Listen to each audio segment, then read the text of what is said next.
क्या पूछ रहे हैं कि सर ध्यान होता क्या है? तो ध्यान पता है क्या होता है? सबसे बड़ा अगर ध्यानी माना गया किसी को, भगवान शंकर को माना। क्यों माना गया भगवान शंकर को? क्योंकि भगवान शंकर ही वास्तव में ध्यान करते हैं। अभी हम भगवान शंकर को क्या मानते हैं? विनाश का देवता मानते हैं, विध्वंस का देवता मानते हैं, कालों का काल महाकाल कहा जाता है। क्यों कहा जाता है? क्योंकि हमारे यहाँ सबसे बड़े अगर कोई ध्यानी है ना इस संसार में, सबसे बड़े ध्यानी भगवान को मानते हैं। ध्यान का मतलब ये होता है हम खुद के अंदर जाके पहुंच गए, हमारे अंदर और कुछ बचा ही नहीं है। जिसके अंदर कुछ नहीं बचा वो काम से, क्रोध से, वासना से, सबसे मुक्त हो जाता है। जब आदमी इन चीजों से मुक्त हो जाता है तब असल में वो ध्यानी कहलाता है। इसीलिए भगवान शंकर को सबसे बड़ा ध्यानी कहा गया है। क्या कहा गया?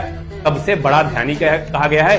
और उन्हीं को काल कहा गया, उन्हीं को विध्वंस का देवता कहा गया, उन्हीं को क्या कहा गया? उन्हीं को महाकाल कहा गया। इसीलिए कहा गया क्योंकि उनके अंदर से सब चीजें विभू हो चुकी है। के अंदर खुद स्वयं वही बचे।